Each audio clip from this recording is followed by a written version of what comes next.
to record. Okay, okay, all right. So, Hare Krishna, dear devotees, please accept our humble obeisances. All glories to Jagat Guru Srila Prabhupada, all glories to Guru Dev, all glories to some of the Vaishnavi devotees. We thank you all for being here today. We are very much blessed today. We have Her Grace, Mother Parvati Devi, who will be speaking to us today. Today will be her first time speaking to us on this platform. And I would like to speak a little bit more about her after the class, by which time we would have had many more devotees. So, but before then, she is my god sister. She is my senior god sister, I should say. So, Mother Parvati, we are very, very much thankful and appreciative to accept our invitation to be here with us today. And Srila Prabhupada chants the Jai Radha Madhava. There are some devotees who also like to chant the Jai Radha Madhava. And if you choose to want to chant, you may do so. Otherwise, we just go by Srila Prabhupada's Jai Radha Madhava. And then you treat the class as if you were in the temple room settings. So the only difference, though, is that when you chant the slokas, devotees may not respond so that we do not distort the audio. But if you also want some 1-2 devotees to repeat after you, we may do so like we did yesterday with His Holiness Guru Raj Maharaj. So it is your class, and then you handle it the way you want to handle it. And if there is enough time after your delivery, devotees may want to ask questions or share some comments. And so that is what we do here. Thank you so much for being here, Mother Parvati. Hare Krishna. Hare Krishna, Dandavas Pranam, everyone. So, Prabhu, you can go on and start singing Jada Madhava. Oh, Srila Prabhupada already did that. Oh, okay, sure. Yeah. So, all right. So we may put the verse on the screen and then you take it over.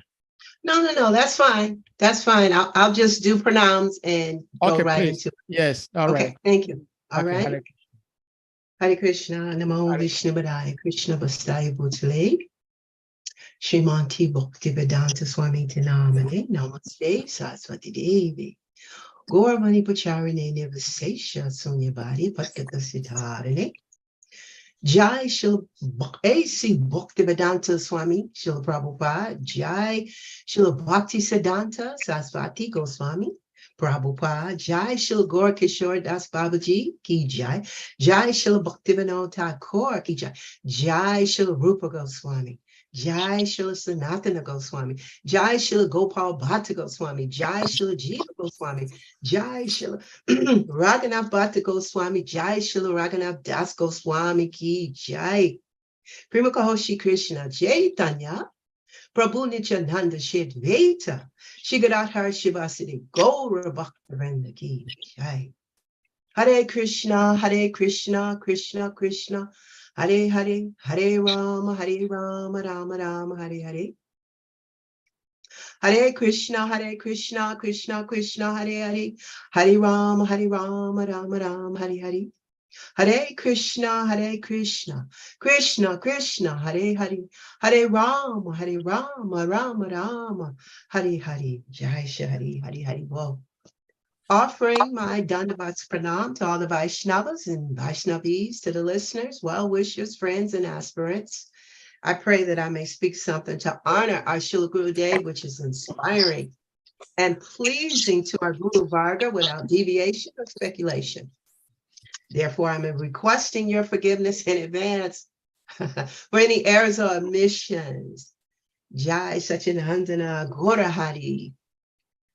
So first and foremost, it is important to remember that Harikatha is not spoken by an individual, but it comes through the individual from the Parampara. In this way, I humbly represent the conceptions given to me by our Srila Gurudev as we endeavor to practice Bhakti Yoga. So to come up under the influence of the ruling deity of consciousness, we chant, Om Namo Bhagavate Vasudevaya. Om Namo Bhagavate Vasudevaya. Om Namo Bhagavate Vasudevaya. Jai Shri. So today we will honor the ultimate Vedic authority in Srimad Bhagavatam as we speak two of 18,000 verses in the Srimad Bhagavatam. The second canto, chapter 6, and the name of this one is Purush Sukta Confirmation. So we're doing text 2 and text 3. Sarvasunam Javashocha Tanase Paramayane Ashvina Osadinam Cha Granomada Pramodayo. Translation by His Divine Grace, A.C. Bhaktivedanta Srila Prabhupada. His two nostrils are the generating centers of our breathing and of all the other airs. His smelling powers generate the Asvini, Kamara, demigods, and all kinds of medicinal herbs, and his breathing energies produce different kinds of fragrance. So in this particular verse, Srila Prabhupada explains about, well, he introduces the Ashvini Kamara demigods. And who are the Ashvini Kamara demigods? They are considered the heavenly physicians, and they have mystical powers to actually bring someone back from the dead, or they can give someone youthful energy to their aging body. So I'm going to read that one again. His two nostrils are the generating centers of our breathing and of all other airs. His smelling powers generate the Asvini Kamara demigods and all kinds of medicinal herbs. And his breathing energies produce different kinds of fragrance. So who are we talking about? We're talking about the Supreme Lord. Okay, the next verse, 26.3. Rupamantaje sam chakshor divasu yayash chakshani karnayo disham jatirtanam shojam akasha sabdayo. Translation. His eyes are the generating centers of all kinds of forms, and they glitter and illuminate. His eyeballs are like the sun and the heavenly planets. His ears hear from all sides and are receptacles for all the Vedas. And his sense of hearing is the generating center of the sky and of all kinds of sound. Purport. The word Tirthanam is sometimes interpreted to mean the places of pilgrimage. But Srila Jiva Goswami says that it means the reception of the Vedic transcendental knowledge. The propounders of the Vedic knowledge are also known as the Tirthas. Thank you. Thank you, Prabhu. Om Gana Timaranyasha Gana Gana Shilakaya Chakshu Militain Hayena Tashmai Shri Gurudev Namaha. So to translate this, I was born in the darkest ignorance, and my guru, my spiritual master, opened my eyes with the torch of knowledge. I offer my respectful obeisances unto him. Shri Chaitanya Manobistam Stapitam Yena Bhutale Swayam Rupa Gadamayam Dadati Swapadantikam. Hey Krishna Karuna Sendo Dinapado Jagatpate Gopisha Gopika Kanda Radha Kanda Namostu Stay Tapta Ganjana Gaurangi Radhe Vrindareshwari Vishnu Bhanu Sutta Devi Pranamami Hari Priye Vanshakapa Turubhya Shakripa Sendhu Vyevacha Patinam Bhavyebhyo Vaishnavyerbhyo Namo Namaha. Jai Shri Krishna Chaitanya Prabhu Nityananda Shri Advaita Shri Gadadhar Shivasade Gaura Bhakta Vrinda Ki Jai. Hare Krishna, Krishna Krishna, Hare Hare, Hare Rama, Rama Rama, Hare Hare. Jai Shri Hari. Thank you, everyone. First of all, I'd like to share some background and foundational information about the Srimad Bhagavatam. Because we're starting sort of like in the middle, it's always good to put that verse in context. So I want to first say that when Krishna left his material pastime, the world really collapsed into a darkness, and this darkness of ignorance and sinful living ushered in Kali Yuga, this age of quarreling. And so the sound incarnation of the Srimad Bhagavatam, it actually ignites the hearts of the living entity so that they want to find a way out of Kali Yuga's grip. And so this is one of the purposes and the potencies of the Srimad Bhagavatam. Also, the Srimad Bhagavatam actually represents three aspects or three purposes of Vedic literature. Number one is Sambandha. Sambandha means the relationship that we develop with the Supreme Lord. Also, Adideya. Adideya is the process by which we engage in bhakti yoga, in the devotional process. And of course, that process is led by or under the direction of Rupa Goswami. And so I should just circle back. Sambandha is under the auspices of Sanatana Goswami. And the deity that represents Sambandha is Madan Mohan, Radha Madan Mohan. And the deity that represents Adideya is Radha Govinda. And third, we have Prayojana. So Prayojana is the goal. Prayojana is the reason why we do what we do. And we always say, if I am endeavoring to go from the East Coast to the West Coast, I should have a map. And I should be real clear about where I'm going. And when I'm clear like that, it assures that I will get to my destination. So similarly, in Bhakti Yoga, our destination, our goal is pure love of God. To be able to serve Srimati Radharani and Krishna, what we say is Radha Dasya. So that personality that is in charge of Prayojana is Raghunath Das Goswami. And the presiding deity for Prayojana is, let me see, I think it's Radha Gopinath. Yes.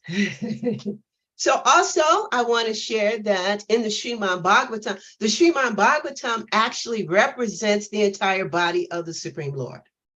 So we like to say that the Srimad Bhagavatam, if you start at Krishna's feet, the Srimad Bhagavatam represents what chapters? And I want this to be interactive. So I'm going to put the question out there. So what is the answer to the question? Krishna's feet represents what chapters in the Srimad Bhagavatam? Is it Canto 1, Cantos 1 and 2? Chapters 1 and 2. Yes, yes, yes. Absolutely, absolutely. Cantos 1 and 2. Absolutely. Okay, very good. So the next question is, what represents Krishna's legs?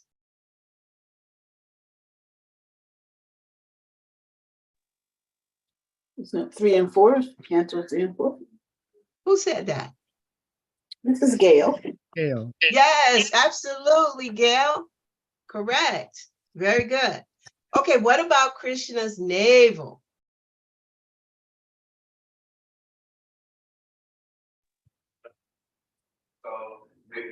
I think that's 5. Okay, who said that? It's me again. All right. Gail, are you Bhaktin? You Bhaktin, Gail? Yep, forever Bhakti. Okay. All right. So all of you initiates out there, I don't know what to tell you. Okay, so Krishna's chest. What represents Krishna's chest? So yes, she was right. The navel is Canto 5. So Krishna's chest is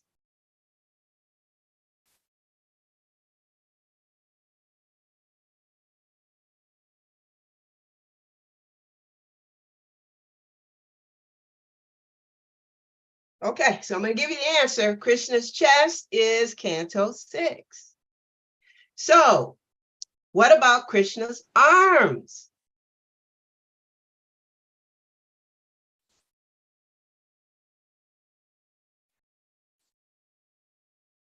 Okay, Krishna's arms. Rasavan, did you want to answer that one, Krishna's arms?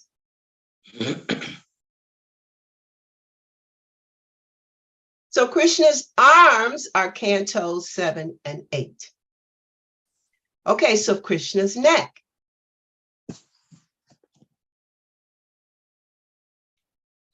Krishna's neck is Canto number 9. Now, Krishna's face. It's very important that we always remember this one. Krishna's face is what canto? 10. Yes, absolutely. Very good, Saha. Krishna's face is Canto number 10. Okay, what about Krishna's forehead? It's a lot of power coming out of that forehead. 11. Yes. Canto 11. Okay, so the top of Krishna's head is altogether, I'm sorry. 12, the crown. That's right. Canto number 12. Okay, so it just shows you how important the Srimad Bhagavatam is, in as much as when we're reading the Srimad Bhagavatam, we're actually having a darshan with the Supreme Lord. And so we understand that the Srimad Bhagavatam is a Purana. And according to one advanced Vaishnava, explained that Purana means the ancient incidents that have relevance. And in this way, the Srimad Bhagavatam expresses the praman, or evidence of the answers to Maharaj Parikshit's questions. And so the Srimad Bhagavatam is one of 18 Puranas. Okay, so I want to also mention that the second canto has the title, The Cosmic Manifestation, which has 10 chapters. And those 10 chapters are written in 3 parts. The first part is the yoga processes, and that's chapters 1 through 3. And the second part is the universal form, which is chapters 4 through 7. And the third part of the second canto is all about the creation. And the creation is chapters 8 through 10. Okay, so, and again, we're reading chapter 6, which is Purushukta, confirmation. Also, I wanted to kind of give some context to the conversations that's going on in the Srimad Bhagavatam. And that is to say that after Sukadeva Goswami explains in the first canto about the most prominent 24 incarnations, in this chapter 6, or in this particular verse, he is giving a definitive answer that the Supreme Lord Shri Krishna is the source of all other incarnations. And so I'm going to ask another question so we can get some engagement. And that is, what is the Virat Purush? What is the meaning of Virat Purush?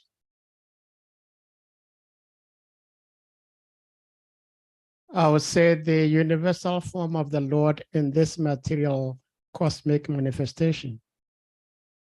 Well, I would say that that is correct. And actually, it was explained in the previous verse. In chapter 1, verse 1, it explains right there the answer to that question. Okay, so I also want to mention that there are two conversations going on in the Srimad Bhagavatam. And it can be quite challenging to keep up with who's saying what. And so in those two different conversations, one conversation, of course, is Maharaj Pariksit. He's asking questions to Sukadeva Goswami, correct? Mm-hmm. Yes. Okay. Now, what is the other conversation going on? Ishopanishad. I know you have the answer to this question. What is the second conversation?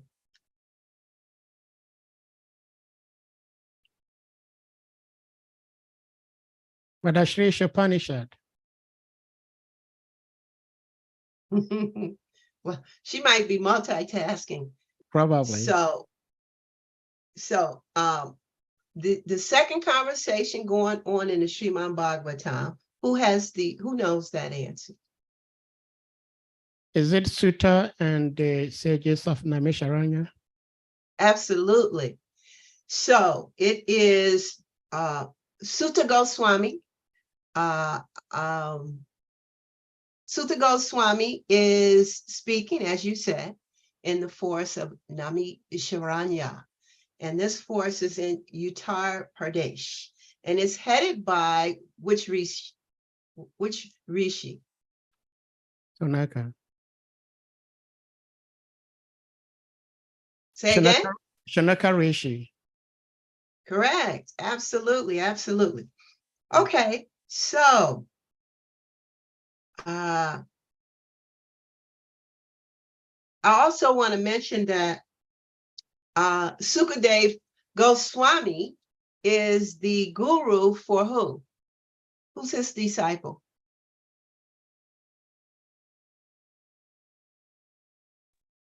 Maharaj Pariksit.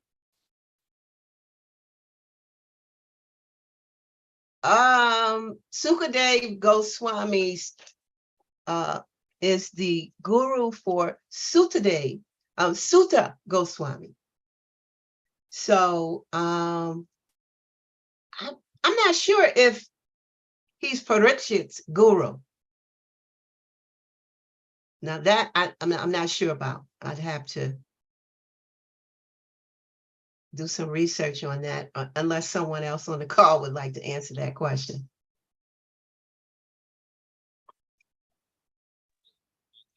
Not Shukadeva Goswami's guru. He's like Shravan Guru. It means that it's the person whom Shukadeva Goswami heard perfection from. but he had never taken any official initiation from Shukdev Goswami. Yeah. Okay. Thank you. Thank you so much. So, the other point that I want to bring to our attention is that the Srimad Bhagavatam is really detailed around the questions that Parikshit is asking before he leaves his material body. And so those are very important questions, because it really provides a foundation for what is being spoken, what has been explained, what is being detailed from the first canto to the 12th canto.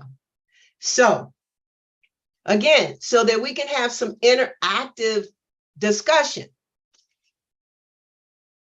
And actually what this does for me, because I am by far no expert at Srimad Bhagavatam, but when I have an opportunity to facilitate in this way to represent Srila Gurudev, it's actually edification for me. It helps me to remember, it helps me to really digest a little deeper the things that I've learned and read over the years. The same is for you. So when you answer the question, when you speak what you understand, it gives you an opportunity to digest a little deeper, to really understand what you have read. And we're all, we're all here together, trying to learn together, work together. So who has an answer to that question? What is one of the questions that Parikshit Maharaj asked in the Srimad Bhagavatam?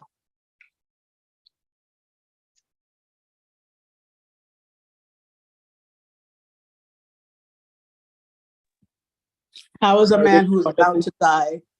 How should he spend the rest of his life? Is that Bhakteen again? Yes.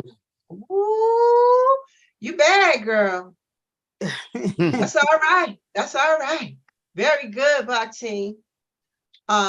Yes, that is a very, very important question he's asking, because he knows he's about to leave his material body. Now, is he asking that question for his benefit, or is he asking that question for the benefit of the world? B. Of the world. Benefit of the world.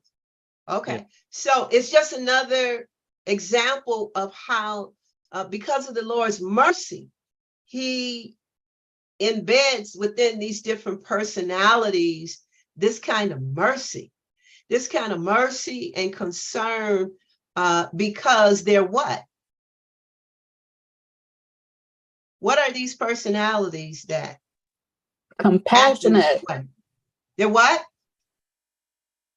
Compassionate. They're compassionate. Okay, let me ask the question a different way. So there's two kinds of living entities. Two kinds. They are eternal associates. Okay, but what is that called? Nitya Siddhas. Yes, there's, so one is liberated and the other one is Conditioned. conditioned. So what are we? Conditioned. We're conditioned souls. So Maharaj Parikshit is a eternally liberated soul. He's a pure devotee. So these personalities, when they come to the material world, they come to help us because they don't have to come. And so this whole dialogue, this narrative between Srila Parikshit Maharaj and Sukadev Goswami, it is really for the benefit of the conditioned souls. So as we begin to really dive into the Srimad Bhagavatam to really understand what is being said and why it's being said, it's very, very important. So you almost can't get lost in trying to read the Srimad Bhagavatam going here and then going here and going here. You can't do it like that because you will never, that big picture will never come together for you. And so this is the reason why I'm taking time today to give you some background information that will help you to begin to understand that the Srimad Bhagavatam is actually the Supreme Lord himself. Right? Because we just explained about the different cantos and how that represents his different body parts. So now this should help everyone understand that this Srimad Bhagavatam is actually a manifestation of the Supreme Lord. Because what do we say? We say the Supreme Lord is actually what? His form is what? What else? So the Supreme His Lord is Leela. non-different. His Leela, his form, his Leela, what else? His holy Dham. Name. I'm His name? sorry. His name, absolutely. Very good, very, very, very good. And what else? His Dham, his holy Dham. Yes, but also the Srimad Bhagavatam. So his words, non-different than the Supreme Lord himself. So when we're reading scriptures, it is advantageous for us to understand it's just not an ordinary book, but it's a transcendental opportunity for us to enter into darshan with that personality that is speaking. So who actually wrote the Srimad Bhagavatam?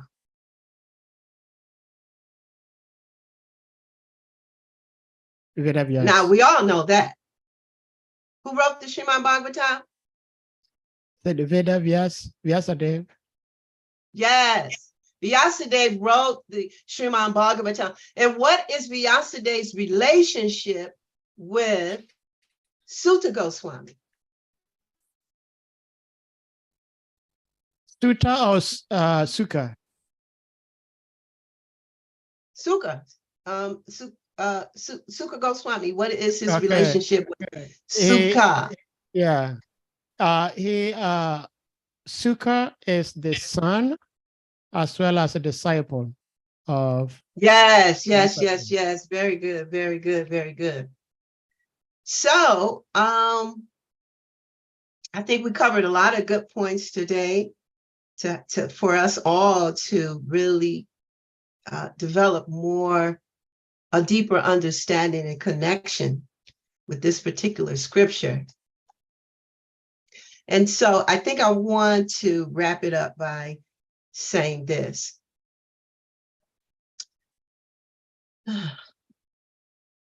Yat yat tatarati shristas tatareva tarojana sayat pramanam kurate lokastadanuvartate.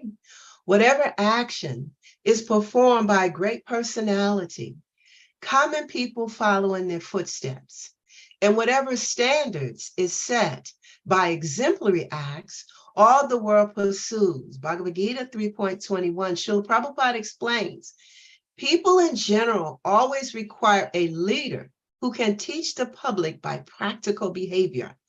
A leader cannot teach the public to stop smoking if he himself smokes. And Lord Chaitanya said that a teacher should behave properly even before he begins teaching. One who teaches in that way is called acharya, or the ideal teacher. Therefore, a teacher must follow the principles of Shastra to reach the common man. The teacher cannot manufacture rules against the principles of revealed scriptures. The revealed scriptures like Manu Samhita, Samhita, and similar others are considered the standard books to be followed by human society. Thus, the leader's teaching should be based on the principles of the standard rules as they are practiced by the great teachers. The SRIMAD BHAGAVATAM also affirms that one should follow in the footsteps of great devotees, and that is the way of progress on the path of spiritual realization. The king or the executive head of a state, the father and the school teacher are all considered to be natural leaders of the innocent people in general. So when we think about what Srila Prabhupada has spoken, it takes us back again to what is our original goal and who are we following in the footsteps of. We are considered as what? Rupanugas, right? Because we're endeavoring to follow in the footsteps of Srila Rupa Goswami. And that ultimate aim, again, is Anyabilasita Sunyam, Ganakamari Annavritam, Anukuyena Krishnanu Silanam Bhakti Uttama. That is in the Chaitanya Chaitamrita Madhya Leela 19.167. When first-class devotional service develops, one must be devoid of all material desires, knowledge obtained by monistic philosophy, and fruitive action. The devotee must constantly serve Krishna favorably as Krishna desires. Not as I desire, but as who desires? Krishna. Krishna. And who is the bona fide representative of Krishna? The supreme, the spiritual master. Guru, yeah. So because can we serve Krishna directly? No. Possible. Not possible, because we are too conditioned. So this is the training that we're getting in this bhakti yoga process. We're learning how to surrender all of this false ego, all of this pratista, all of this material knowledge that we think we know. We think we know everything, but really, truly, our senses are so captivated by material nature and the three modes of material nature: the mode of goodness, the mode of passion, the mode of ignorance. And so the only way we can get up out of this material ocean of material suffering is by surrendering to the instructions of the spiritual master.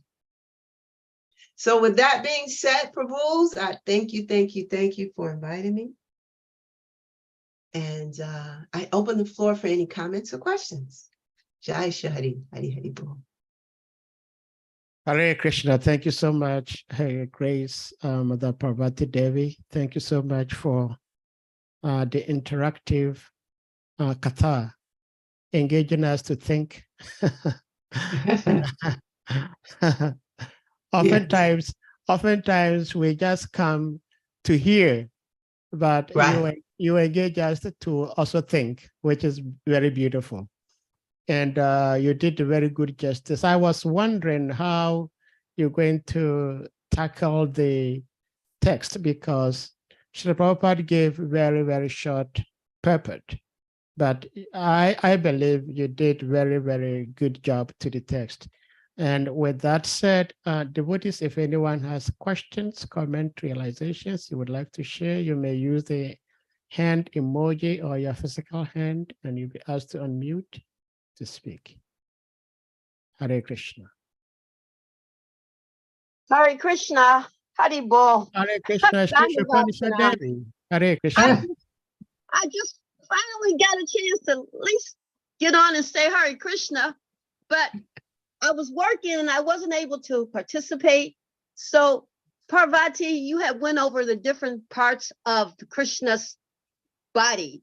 and I missed the first 4. Could you go over them again? Could you tell me what they are again, please? Sure. Thank So you. we started out with Krishna's feet. Okay. Krishna's feet would be what? You already know the answer to that, right? In relationship to, That's the first 2 cantos. The first 2 cantos okay, would be in Krishna's feet. relationship to the Bhagavatam. See, I'm lost at what you're saying. Okay. Oh, Yeah, I'm sorry.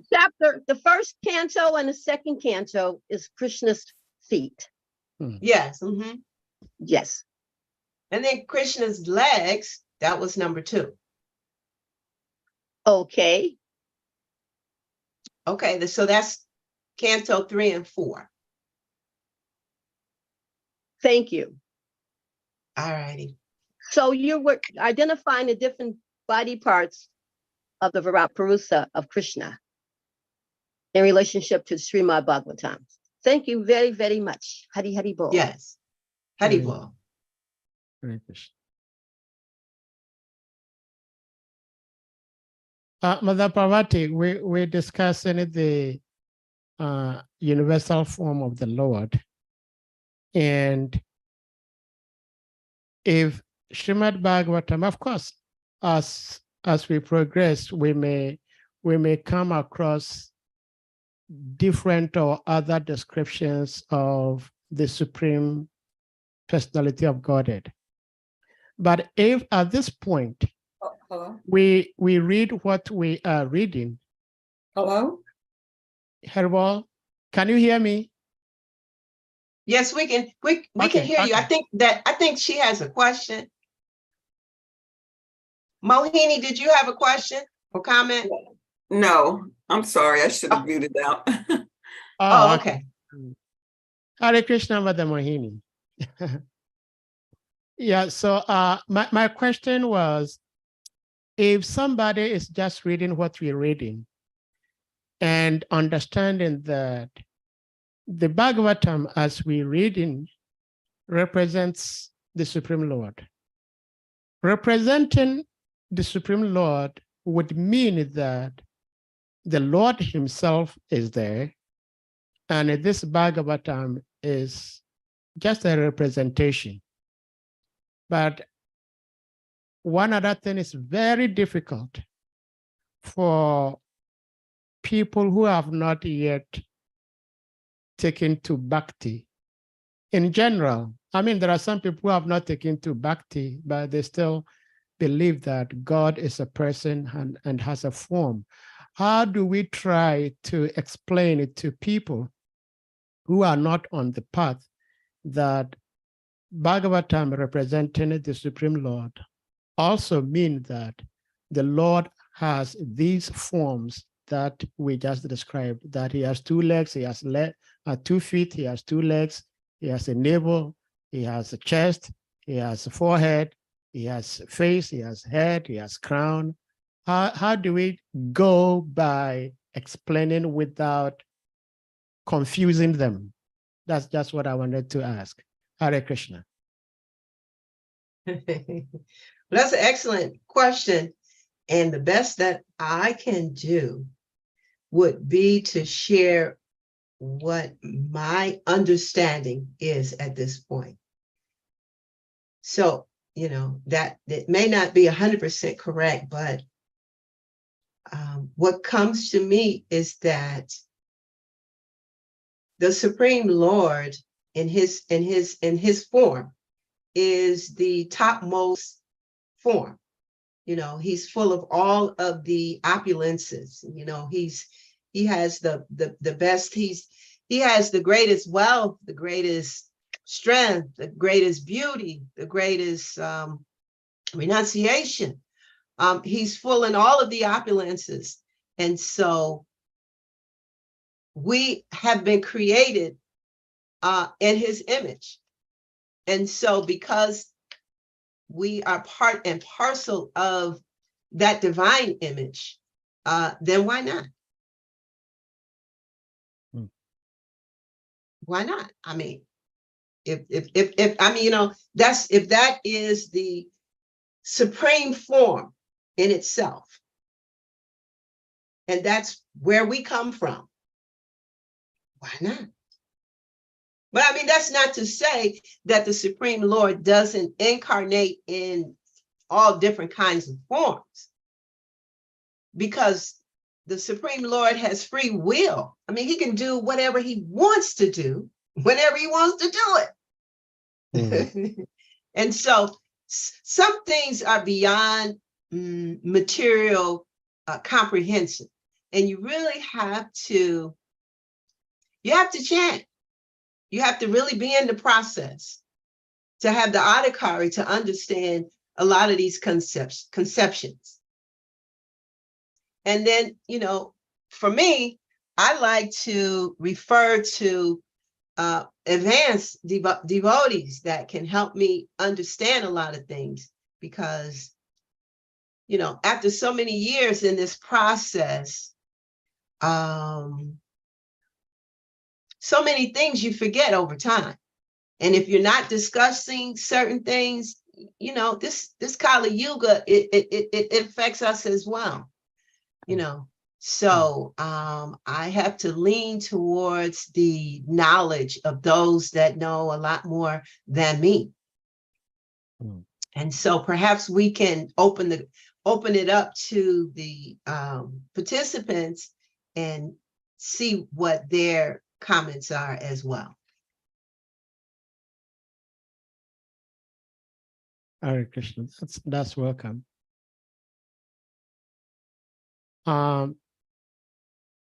If nobody has something to offer in that regard now, maybe we go to Miss Gail. Otherwise, if somebody wants to speak, please. Well, hi, Krishna Prabhu. Actually, it was going to be in connection to. Okay, go ahead then. Go ahead, please. Yeah, it's just a small comment.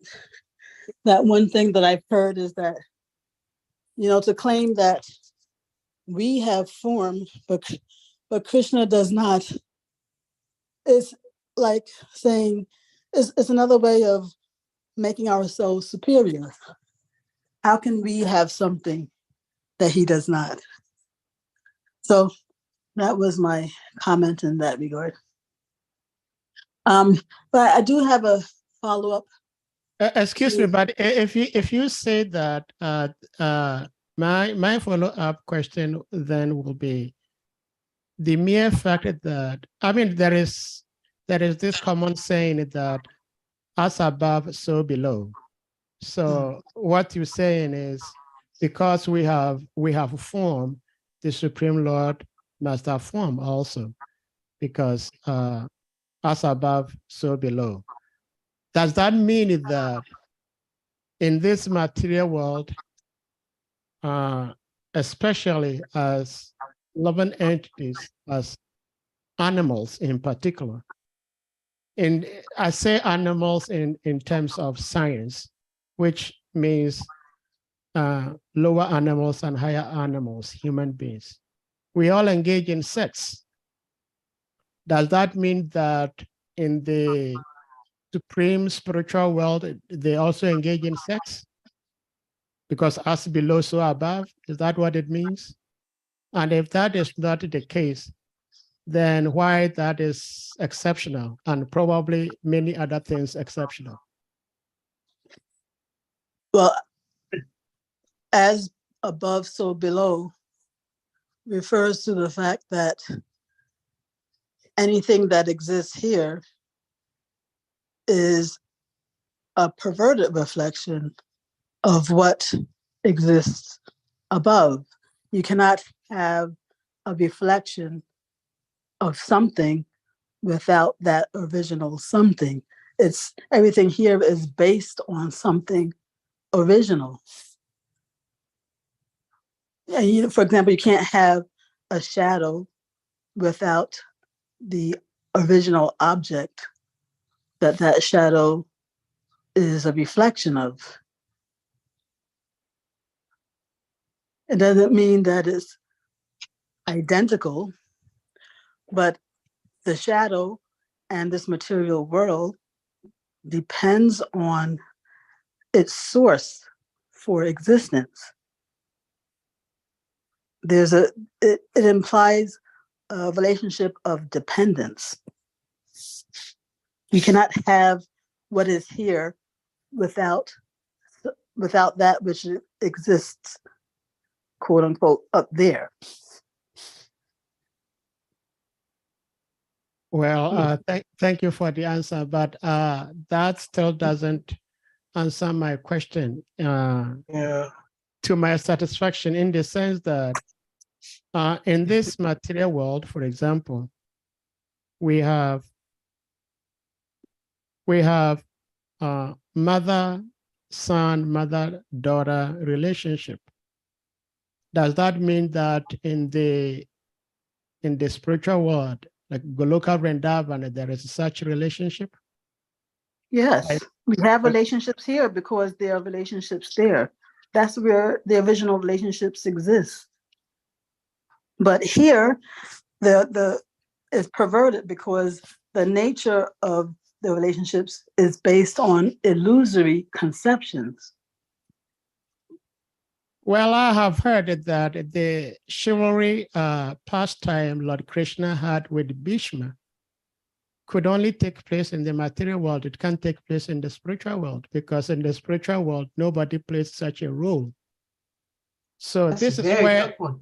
this is where I find logic sometimes handicapped in the face of spirituality. Except somebody can give me a better explanation to what I'm trying to come up. Yes, Haribol That's- Prabhu. Hare Krishna, Upinda Prabhu, Haribol. Hare Krishna. Haribol. So one thing to understand, Gail, Bhaktin Gail is very on point what she's saying. In the spiritual world, the original substance is composed of Suddha Sattva. It means that it is not influenced by the modes of nature, and it expresses itself as Prem. Prem has so many iterations, from Prem to Sneha, Man, Rag, Pranay, etc., etc. According to that kind of Prem, it gives various expressions. To understand them clearly is a very advanced thing. So you'd have to study Ujjal Nilamani to understand how Prem operates. In the material world, that Prem is not here. It's mentioned there. Kaitavam rahitam prema na prema manushloke. In the material world, there is no Prem. So what happens is, as Bhaktin Gail mentioned, reflected in the abhiman, means the false conception of a Bada Jiva, they pick up the inspiration of sexual activity, which is actually going on by the modes of nature. Like in the verse, Prakriti kriyamanani gunai kamani savasha. Ahamkara vimudatma kartamiti manyate. So the jiva thinks, I'm doing sex, I'm doing this, I'm doing that, but kartaham iti manyate, it's only an abhiman. And it's actually being carried out by the impetus of the modes of material nature. You understand? So therefore, that actual substance, vastu, the real thing, which is called prem, doesn't descend into the material world until the atma is imbued with swarup shakti, means the spiritual energy. Understand? So in the spiritual world, like if you will study, but it's a much more advanced level of study, writings like Geet Govinda of Jayadev Goswami. Again, first you should probably study Ujjal Nilamani, so you can understand what this Ras, how Prem works, etc. So that exchange in the spiritual world, it does not translate into prakat world, means material world. So in the material world, the expression is perverted, just as Bhaktin Gail said. You understand? Also, as far as Vira Rasa is concerned, in Vaikuntha, because of the nature of Aishwarya and the Bhagavata of Krishna, therefore they do not express Vira Rasa, but they come in to express that Leela here. But in the manner of Bhishma Dev and all other Leelas that take place here, from the point of view of Bhagavan, they're not different. Because remember, the entire Dham of Bhagavan descends to this world. So in Chaitanya Charitamrita, it's explained there. Sangsha Vibhinangsa Rupahana Vishtar, Ananta Vaikunte Brahmananda Karain Vihar. Bhagavan has pastimes both in the unlimited Vaikuntha planets, but also in the Brahmanandas. So even the Shristi Lila itself, the creation Lila, is a pastime of Bhagavan. So from Bhagavan's perspective, it's not material spiritual, because when Bhagavan descends here, his entire abode descends. So his performance of Veer Ras here is not like it's different from the spiritual world and etc.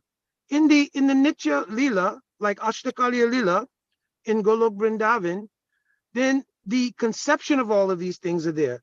You will get this understanding from reading Gopal Champu of Jiva Goswami Pad, because there, two Harikatha persons, Madhukant and Snigdhakant, they're reciting all of these Boma Lila, means the Leelas that take place here.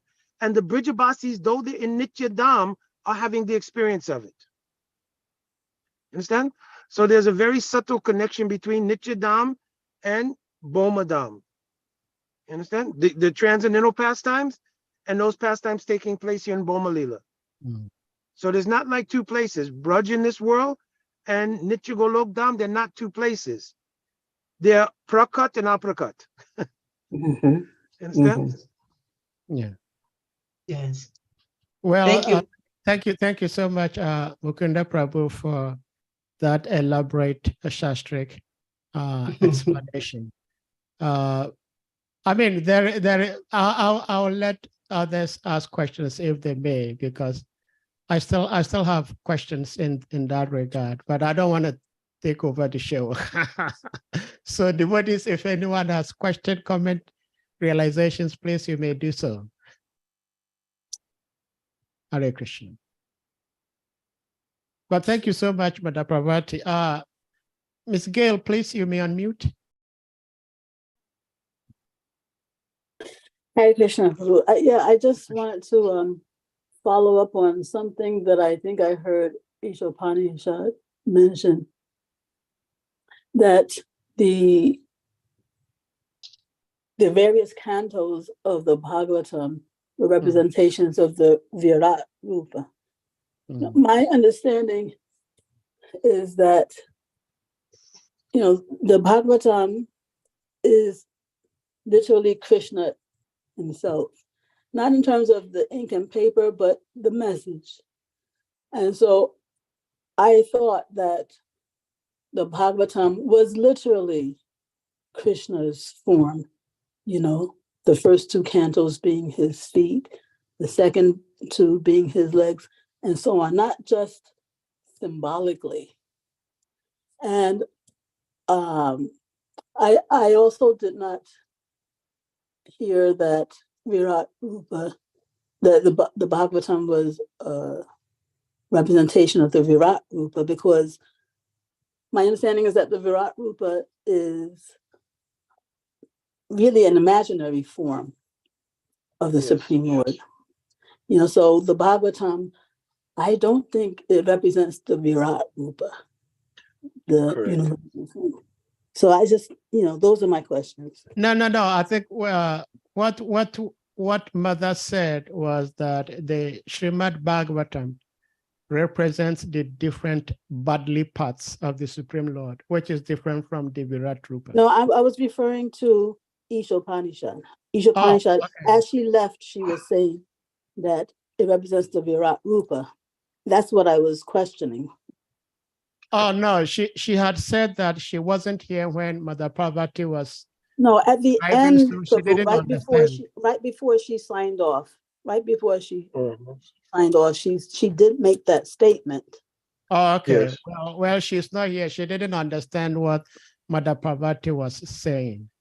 So I wish she were to be here to hear what you're saying. Oh, she's here. Oh, she's here. Isha's here. Yeah. Okay, good. Okay, so she's hearing here. Thank you for sharing that, Miss Gail. Hare Krishna. Yes. How do you go, Miss Gail? Hare Krishna. Hare How you Krishna. go? I don't think I have a qualification to explain Virat Purusa, where everyone Virat can Rupa. Okay. understand what I'm saying. But the Purusa represents the supreme consciousness. And when we're talking about how the Lord is his feet, his arms, his legs, that is the supreme consciousness. He's everywhere. He's pleasant. He's present all places. There's no place Mm. where he's not. And when I'm referring to that, and maybe is Mukunda still on, because he maybe can help me out with this. No, because he's no, very but good. Shapad, before you, are you making a statement or are you asking a question? I'm just trying to confirm what I said about in relationship to the different parts of the body of the representation of the Srimad Bhagavatam and the Lord himself. That's what I was doing. Then we will go to Mother Parvati. She will be I'm speaking. sorry, Mother Parvati. I'm Yes. sorry. Go ahead. You had opened up the floor for other people to, if they Yeah, wanted to share and Sure, express. She's the speaker, sure. so we'll go to her. So what I'd like to do is, because Mhm. we understand that the Virat Purush is the universal form. So when you say Purush, yes, it's supreme consciousness, but when you put Virat on there, then it indicates in terms of which particular form. So I'd like for Mukunda Prabhu to kind of elaborate on that. Okay. Yeah, So what Bhaktin Gale said was true. The Virat Purush is a form that's imaginary. There is a transcendental form of the Virat Roop that was shown to Arjuna. But in general, the conception in Bhagavatam of Virat Roop is imaginary. So now, where the idea that Krishna is directly Bhagavatam is in Bhagavatam itself. Tulya Bhagavata Krishna Vibhu Sabasrai Prati Shloke Prati Akshare Nanatakai. So this shlok says Tulya Bhagavata Krishna. Krishna is directly Bhagavatam. The story about the 2 feet, 2 arms, navel, etc. is taken from Padma Puran. The demigods heard about the activities of Maharaj Parikshit, and they heard that in 7 days he would obtain Vaikuntha simply by listening to Srimad Bhagavatam. They began debating among themselves, how could this be? People have to spend so many years doing austerity, yajna. How simply by hearing one book, a person can in 7 days obtain liberation? So they had this doubt. So they went to Lord Brahma, and Lord Brahma told this verse that the 2 lotus feet of Krishna are Srimad Bhagavatam. What I'm trying to remember. Oh, Paryo Yadiyo Pratama Dittiyo Tritiya Turiya Katito. So like this, there's a whole shlok that describes the 2 feet are 1st and 2nd canto, 3rd and 4th canto, the legs, etc. So Brahma quotes this verse to the demigods. The demigods leave satisfied. Okay, Krishna's body is directly Bhagavatam. But then they have a doubt, and they come back and they say, but Krishna's body is so beautiful. And they begin to glorify the beauty of Krishna's form. And they say, how can a book be equal to that? Then Brahma tells the verse I told, Tulya Bhagavata Krishna. Then he also mentions that to understand how Bhagavatam and Krishna are non-different, you'll have to not have regular eyes. Shruta ikshita panta nanu natta pumsam. You'll only be able to do this realization by hearing it. You cannot see it with your eyes. Shruta ikshita, you'll have to see by hearing. Then the demigods were satisfied. That's where this story came from, how Bhagavatam is directly Krishna. But it refers to Swayam Bhagavan Krishna, Vrajindanandan Krishna, because the entire Srimad Bhagavatam is the glorification of Radha and Krishna. Understand? Many other stories are told. 335 chapters, 100 stories, 18,000 verses, but they're all meant to describe the love of Radha and Krishna. That's stated in the very first shlok. Janmadhyashayata anveritarachas chartishyabigyasrat. beautiful. Jai, thank you. Thank you. Thank you. So we have His Grace Srimad Vara Acharya Prabhu, please you may unmute. Hare Krishna.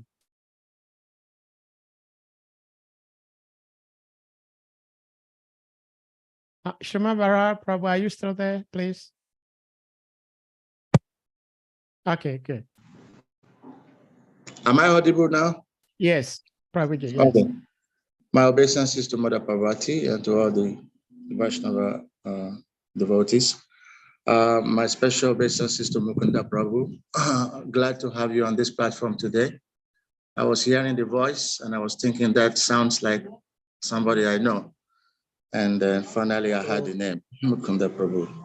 You're welcome to Dandavat this. Prabhu, Dandavat. Your presence is well, highly appreciated. Okay, I was actually driving and I had the Saturday Prabhu's question about sex in the spiritual world and relationship with children. I mean, having father-mother relationship. So, Srila Prabhupada, actually, I cannot give you the direct reference, but Srila Prabhupada said in the Krishna book that spiritual sex exists in the spiritual world. And I got to know this, it's not by reading. One day, somebody who had bought Krishna book on the street, he approached me and he said, "What is spiritual sex?" And I was at a loss. And then he said, "No, I read it in your book, in the Krishna book, this page, that page." And then said, "Oh," so I was shocked, So Prabhupada actually mentioned about spiritual sex in the spiritual world. So we can check that out in the Krishna book. And then about relationship of father, mother, and so on. That, of course, we understand that Krishna is the center of all the relationships. So some people have him as some people have the relationship with him as their son. And then all the other relationship, friendship, everything is Krishna is in the center. It's not like here. Those relationships exist with Krishna only in the spiritual world. But the perfected reflection of it is that we are trying to become the center of that here in this material world. But that relationship originally exists with Krishna only. Father, mother, son, friend, everything. So that is the understanding I have. Thank you. Hare Krishna. Hare Krishna. Thank Good you so point. much. Thank you. That's very beautiful explanation. Thank you. Mother Shri Upanishad, please, you may unmute. Hare Krishna. Hare Thank Krishna. you again. Hari Hari Bol. I'm not understanding something, the Virat Purusa being imaginary. Maybe I can't conceive it, or my understanding of that is not. Could you propound on that a little bit more? Parvati, please. Mukunda Prabhu. So he was explaining that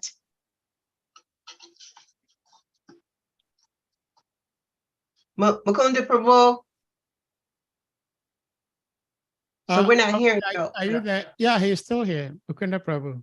Yeah, I was gonna, Yeah. Parvati, you could explain, or Bhakti and Gail was explaining very nicely. It's written in SRIMAD Bhagavatam. You're thinking of two different forms. One form is universal form. Yeah. That was shown to Arjuna at the Battle of Kurukshetra, but he told to Arjuna, "I'll have to give you divya dristi, transcendental eyes to see it." So that's one thing. The Virat Roop is also a conception where the trees are the hair on the body of the Lord, the mountains are like the bone. That, Srila Prabhupada is written in Srimad Bhagavatam, is an imaginary conception. You understand? Shai Prabhu. Where can I find that? I just wanted to. I'll look up the reference in Where- third canto, I believe it is, but I'll look up the reference and send it to you. Actually, it's in Canto 2, Chapter 5. We just read that. Oh, there you go. Yeah. Yeah. We just read that where it is That's clearly the chapter. Okay, Shai. it's clearly stated in several places in Chapter 5 of Canto 2 that the Virat Rupa is imaginary for those whose intelligence cannot grasp the Bhagavan form of the Lord.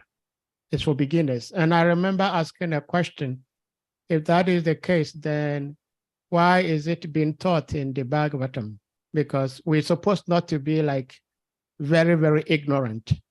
And the speaker said, well, remember, we were all born ignorant. It's just by Guru Krishna's grace that we're trying to get out of it. So yes, Sri Prabhupada said, just like Mukunda, Mother Gail, Mother Parvati was saying that it's imaginary just to help the conditioned souls to understand that everything within the universe is part and parcel of the Lord. But I have a question for Mother Parvati, and that is, from the very beginning of the Katha, you said that the Supreme Lord himself was here on this planet. And when he closed his chapter and went back, everybody was wondering, what are we going to be doing in his physical absence? And Krishna says, well, don't worry. I'm going to be here in the form of Bhagavatam. Sorry.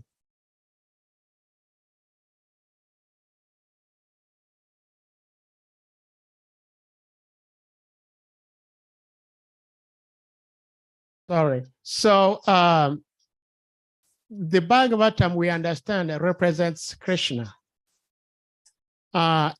I don't know if represents Krishna is appropriate, but we know the Bhagavatam is Krishna.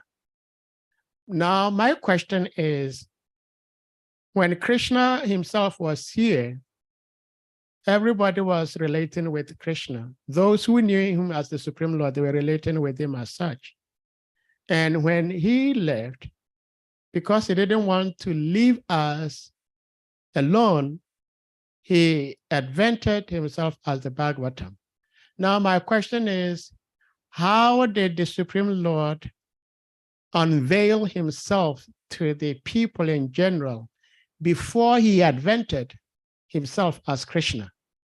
We know after leaving the material world, he gave us himself as the Bhagavatam. But before he manifested, how were the 11 entities approaching and relating with the Lord in this material world? That's my... Okay, go ahead, please. No, Prabhu. I'm sorry.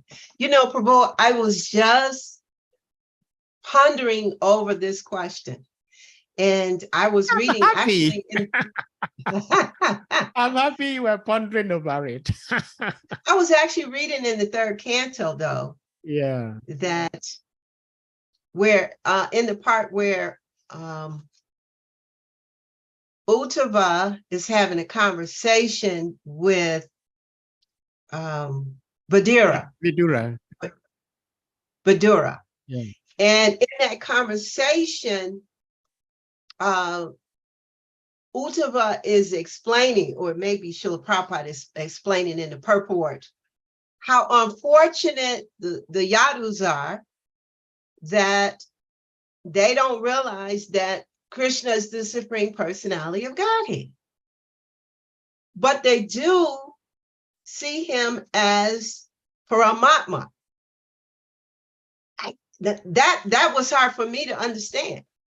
How do they see Krishna as being in the heart, Paramatma, the super soul, but yet, well, I guess that's difficult for me to understand. Yeah.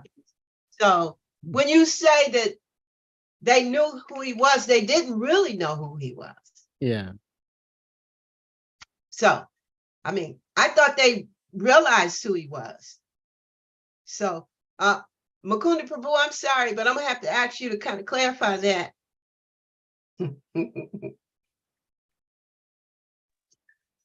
Is Varaha Prabhu still on? Because there are many devotees on, and that'll give them a chance also to explain some of these things. Okay. If you're demanding. Yeah, you can go ahead and then Srimad Varaha Prabhu may come after you, please. She called you, so yes.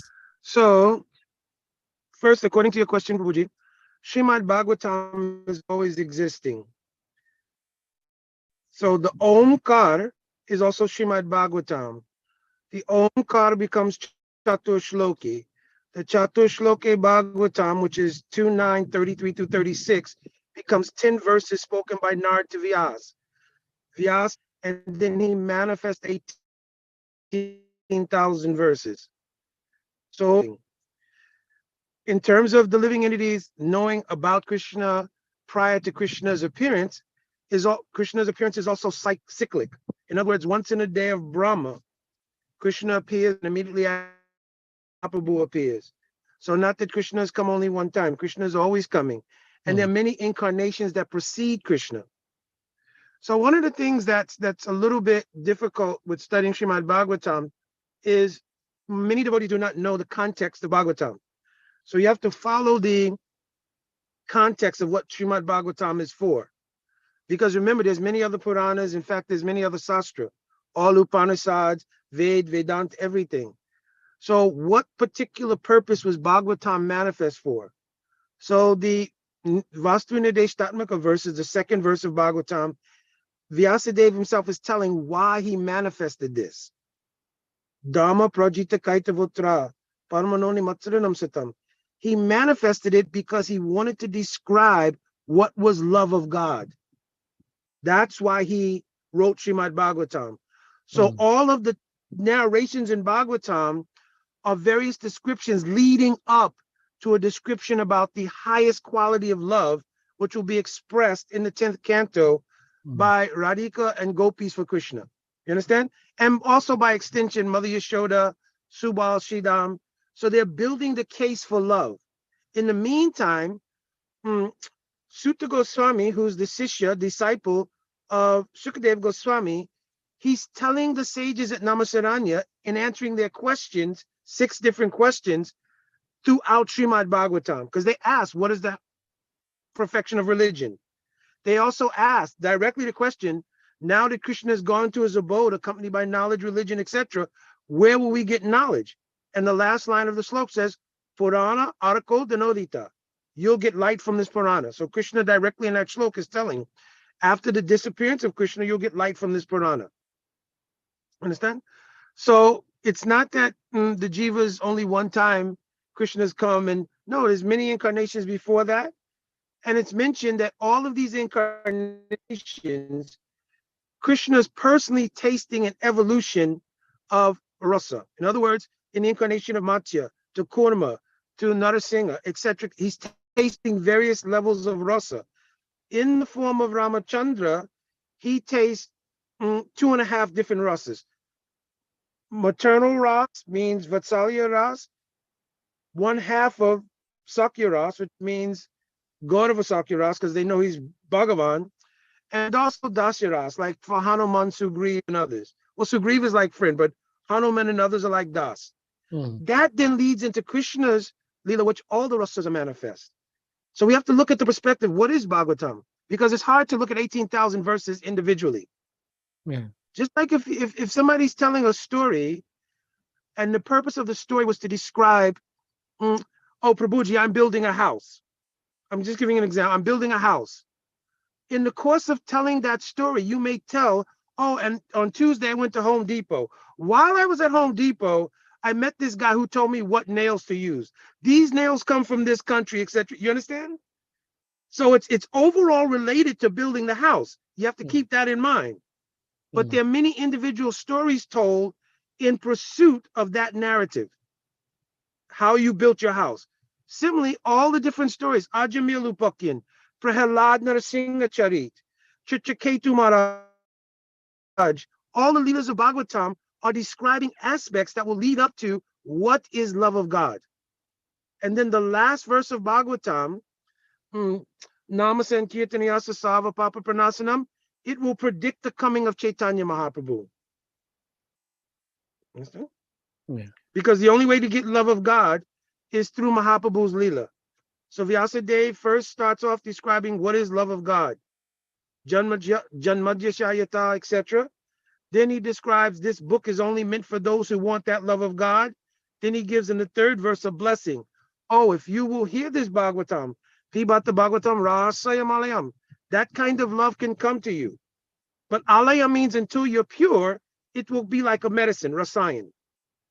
And Aho Rasika Bhuvi Babuka, I give you the blessing, you'll meet a Vaishnav who will explain the Srimad Bhagavatam to you. That's the blessing of Vyasadeva in the 3rd verse. Then he goes on to describe everything to answer all those questions.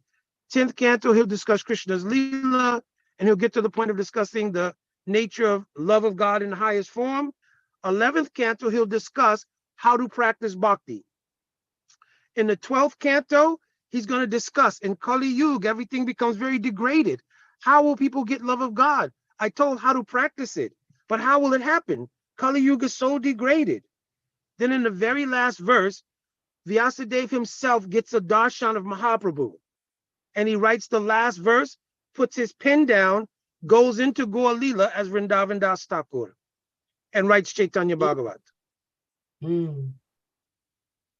Wow. Mm. Well, thank Thank you you. so much for that breakup. It's a very beautiful synopsis of the Bhagavatam. If we may go to His Grace Sriman Varaha Acharya Prabhu, please, you may unmute. Yeah, Hare Krishna. Hare Krishna. First, to thank Mukunda Prabhu for always the exquisite knowledge that always emanates from his lotus mouth.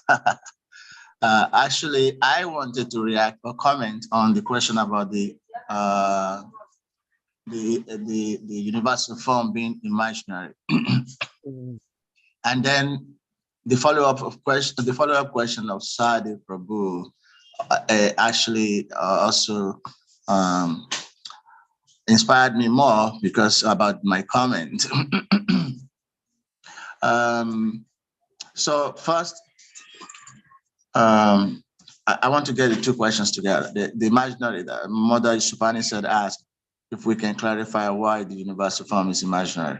And Sadi Prabhu, can you remind me your question? It's like, yeah, I was asking that. Okay, I got it. Yeah. Okay. So, what form, in what way do people relate to God before its incarnations, right? Yeah. And then after is departure as as the Bhagavatam. So yeah, but before then, yeah. So that is the same the comment I wanted to make about the imaginary universal form.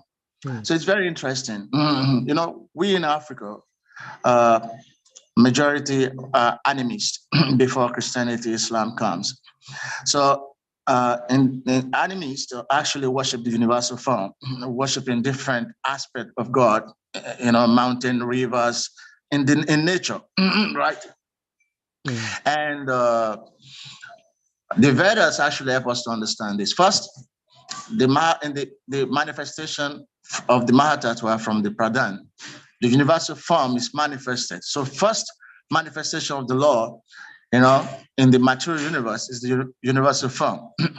So living entities, or human beings, or Manusia, they relate with this imaginary form of the Lord, the universal form, which was one of the first manifestations of the Lord within the Mahatattva, right?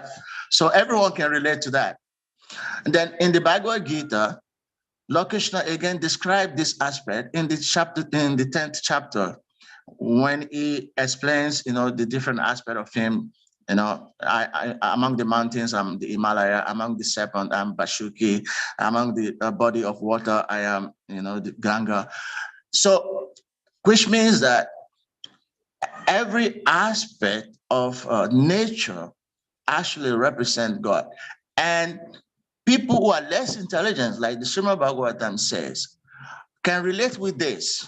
They can see, you know, the beauty of God in nature, the mountains, the rivers, the trees. You know, Krishna says, among the trees, I'm the Bayan. So in Africa, all these things are worshipped. And not only in Africa, even in India, you know.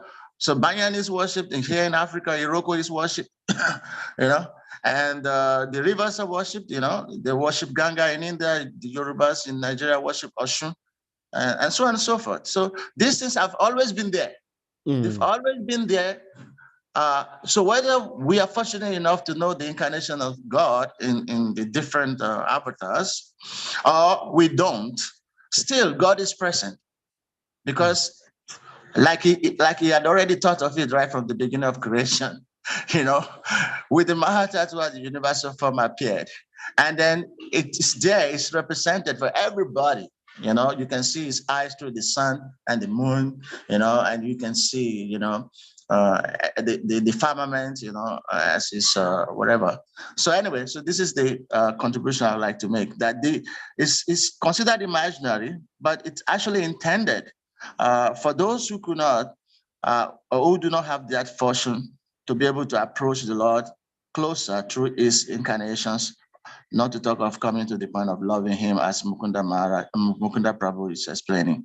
So we in Africa, we appreciate this aspect, and I really love this explanation of the Bhagavatam and the Bhagavad Gita, because it puts the type of worship here in Africa into focus, into place. It's not like something like the Christians come and they condemn it, But the Bhagavatam explains everything. There's nothing outside Bhagavatam. Everything is explained in the Bhagavatam, in the Vedas, So we're grateful to the Acharyas that who made this available to us.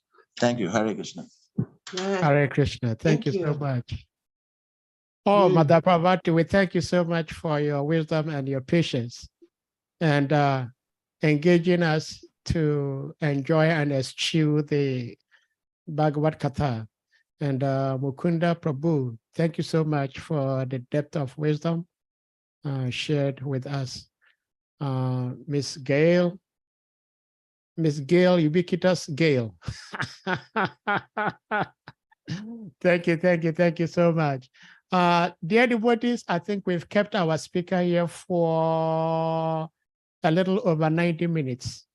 If this were a soccer game, we would have come to the end of the game. So except someone has something else to share, we may bring this to a close. And Prabhu, I just want to make ahead. one last point, and that is, yes. And this is the SRIMAD Bhagavatam, the second canto, first chapter, text 9. And it says, the translation, the Yadus were all experienced devotees, learned and expert in psychic study.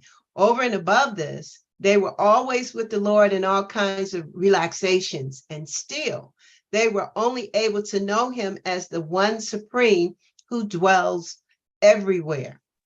And then it says, the Yadavas were all exceptionally learned and experienced, but in spite of their knowing the Lord as the one who lives in everyone's heart, they could not understand that he is the original personality of Godhead.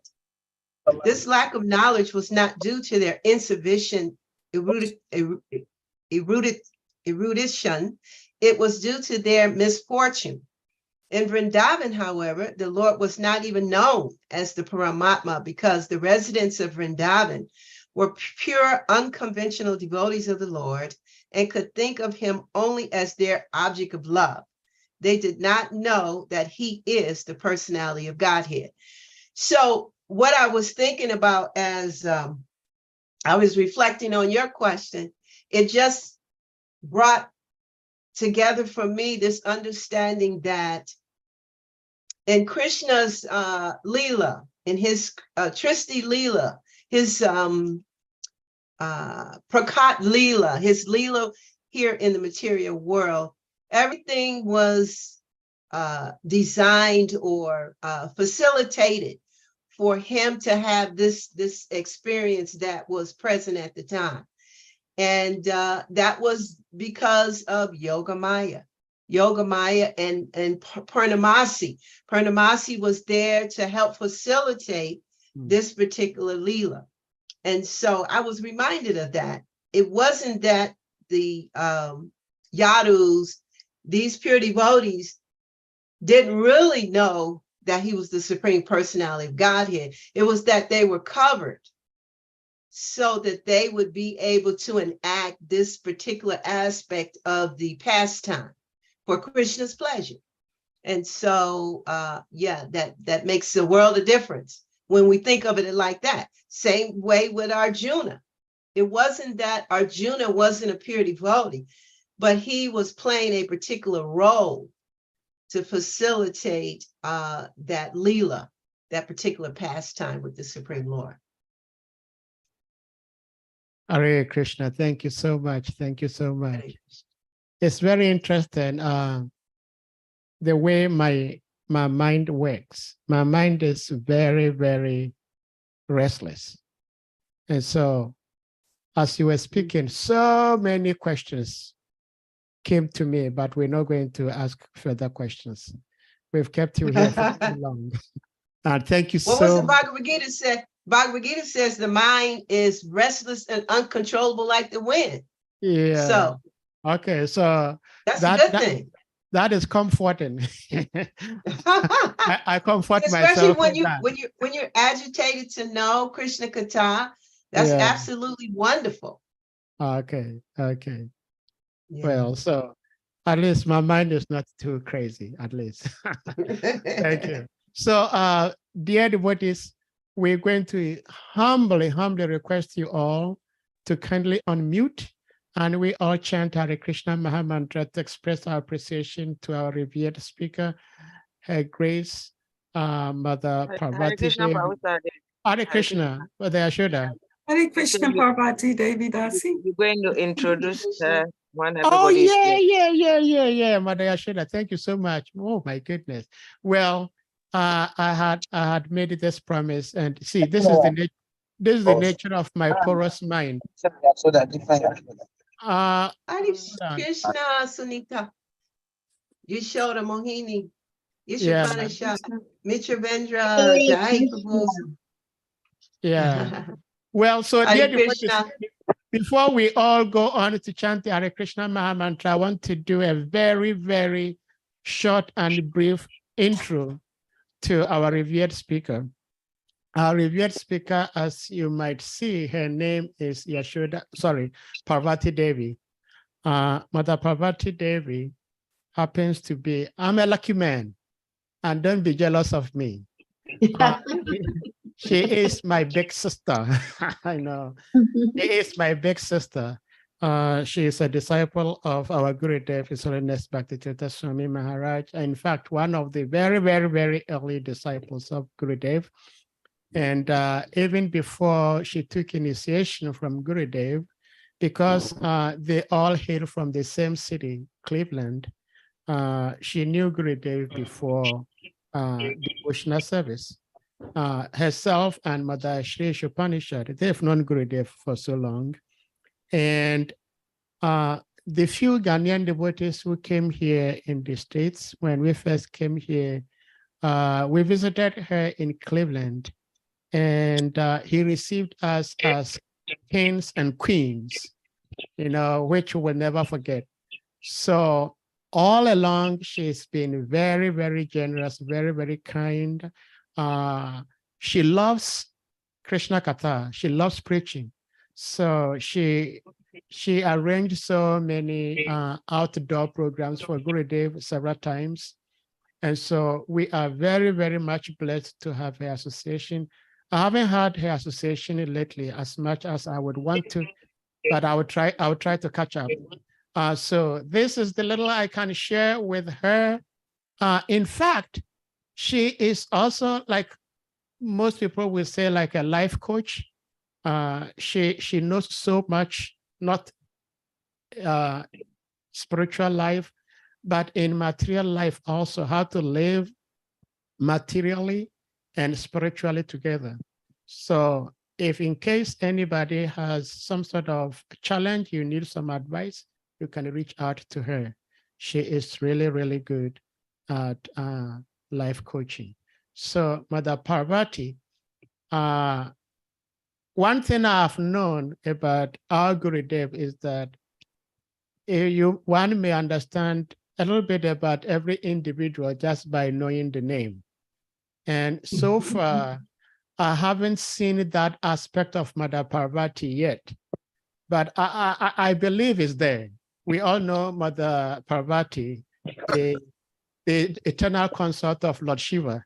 I haven't seen that aspect yet, but she's so sweet.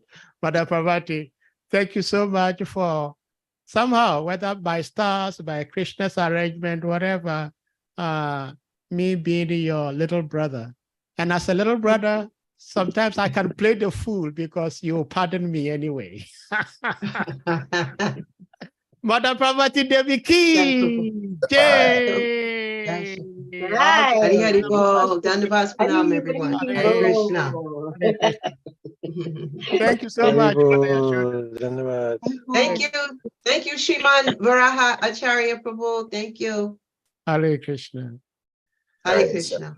So I think at this point we may unmute and we all chant Hare Krishna Mahamantra. Please, let's do that.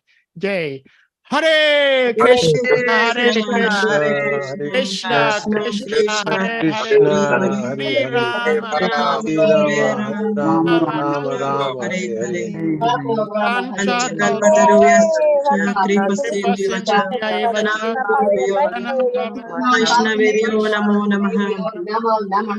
All glories to the grace, Mother Parvati Devi ki jai. Shri Gurudev ki jai. Shri Gurudev ki jai. Hari Hari Bol. Krishna, Hare Gaur Hare. Premanande. Hare Hare.